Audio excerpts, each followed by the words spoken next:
Maybe you're planning a multi-day conference or just a simple workshop, but you want to create a form to get people to sign up. Google Forms is a good place to start, so let's dive in and I'll show you how.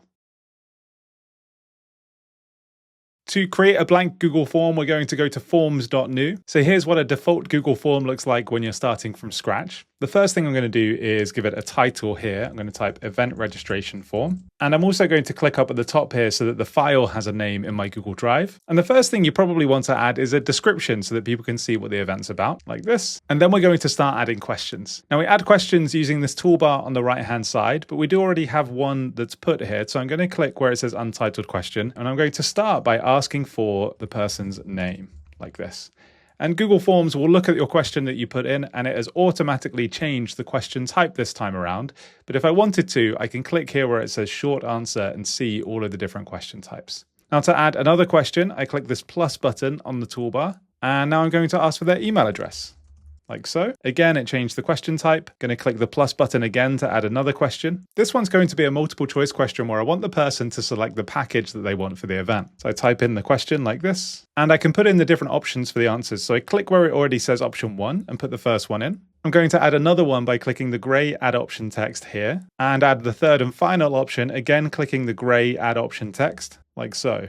In case you're wondering, add other means that it will add a text box to the multiple choice question so that someone could select other and type their own thing in. Obviously for us with an event registration, we don't need that.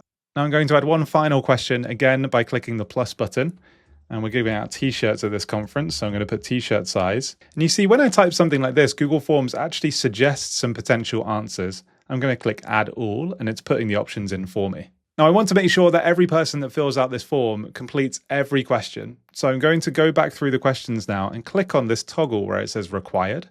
And that means they won't be able to submit the form without filling that question out. I just click on the question, click the toggle, click on the question, click the toggle, and the last one like so. Now you might want to make this look a bit more like your own website or branding. So I'm going to click on the customize theme button that looks like a palette icon up at the top here. I can change the text if I want to. I can choose a header image, and I can change the colors. I'm going to make mine green like this, but make the background gray to keep it nice and minimalistic. Then you probably want to preview the form to make sure you understand what it looks like. So I'm going to click the symbol at the top here that looks like an eye. That opens up this preview screen where I can see the form. I can scroll down. I could practice clicking the questions if I wanted to as well. And we can see at the top of the screen here, it tells me that the form isn't published. So from the preview screen, I'm going to click Manage Publish Settings. It takes me back to the editing view and pops up the Publish box here. And right now it says that the responders are anyone inside my company, but I want to make this available to the public. So I'm going to click Manage. And at the bottom here where it says Responder View, I'm going to click where it says the company name right now and choose anyone with the link. That means that anyone I send the link to for this form will be able to complete it. I click Done on this screen here. It takes me back to this Publish box, and I click Publish. Now it's popped up the link that I can share with people. It's quite long. You might want to shorten it. There is the option to make it slightly shorter here, and you could copy and paste that into an email or text messages or however you're getting in contact with everyone. Now, as people start completing the form, you're going to see responses come in the responses tab at the top here. And you can scroll down and see all of the responses on this screen. But probably what you want to do is look at them all in a spreadsheet, particularly if you're going to have lots and lots coming in all the time. So I'm going to click Link to Sheets, click Create.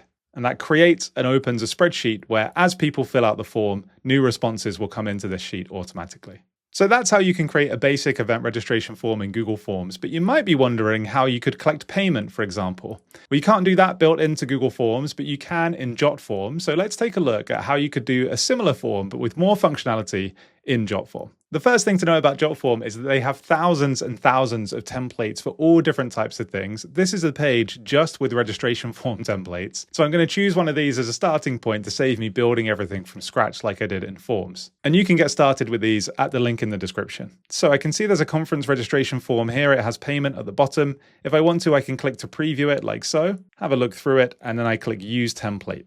That brings me to the editing screen here. Everything looks pretty good. It's also got their phone number on, which is great, but I'm going to delete a couple of the questions.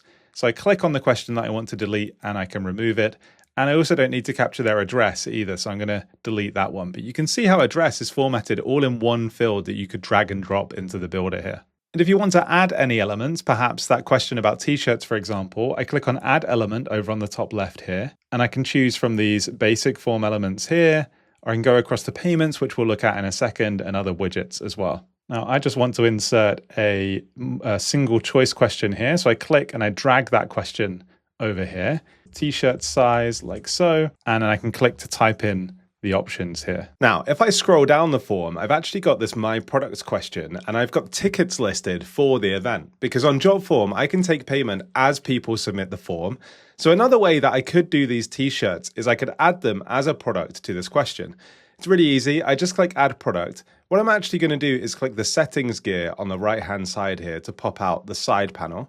And I can add some options to this question. So I could add the size, for example, like this. And it's really helpful because there are some preset t-shirt sizes that I can choose from like so. And I just give the product its name over here. And I want to go back on the settings and make sure under the basic information, I've given it a price as well. So now people can select their conference ticket and whether they want a t-shirt right from the form and then pay for it as they submit. It's so much easier than capturing all of their information on a form and then needing to get their payment later on. And in Jotform, it's not just the drag and drop builder or features like payments that are built in. You can also do things like send emails after people have responded. So I could follow up with an automatic email with more information about their response in the event. Let's look at how to do that. If I go to Settings at the top of the screen here and click Emails on the left-hand side, you can see there are already a couple that are set up here, the notification and the autoresponder. Then I'm going to click Add Email on the screen here. There are a couple of different types of email. One is the notification email, which sends you a notification once someone has filled out the form. The other, though, is the autoresponder email, which sends the person that filled out the form an email. So by default, it creates an email where it will send them all of the information that they submitted on the Jotform, and you can edit this email to look however you want it. So I might add a message at the top that says, "We're looking forward to seeing you at the event." I can obviously edit the text how I want to. And if I go up to recipients, it will show me who it's going to get emailed to. So it's going to come from Jotform. I could change the name if I want to. And then the recipient email, I choose the field from the form that has their email in it. So choose email like this. There are some advanced settings here as well, where if you wanted to attach a file, maybe tickets to the event, you could do that. But I'm just going to scroll down and click Save Email. Now, before we publish the form, I also want to make sure it fits my green colored branding. So I'm going to go back to the Build tab over here, click on the Form Designer icon on the right-hand side. And you can see there are some preset color schemes that I could choose from. So I could choose this green color if I want to, or I could keep it as it was and just change maybe the page color or different colors on the form. So I'm going to change just the page color to this green color that I like so. Now, once you're ready for people to sign up, you go across to the Publish tab at the top of the screen here. And similar to Google Forms, there's a link that I can copy here and maybe send that out in an email or a text message. But one of my favorite things in Jotform is if I scroll down, there's an option to get a QR code for the form, and I could download that, put that on screen, maybe at an event now to get people to sign up for the next one. And in Jotform, once you start getting responses, you can go over to where it says Form Builder at the top of the screen here and choose Tables. And all of the responses are going to come through in this table in a really nice, easy to see way. With Jotform, you can take things even further as well. So perhaps you have an approval process for approving people you want to attend the event or not. And for that, you could use the tool called Workflows. So I'm going to click up where it says Tables here and go to Workflow Builder. And in Workflow Builder, I could set up different workflows to allow me to send an email to someone to approve the space for the person that's registered, or even just send pre-event emails, perhaps a week before and a day before and so on. So that's just a quick look at a couple of ways you can put together an event registration form. I hope it was helpful. If you've got any questions, leave them in the comments, and I'll see you next time.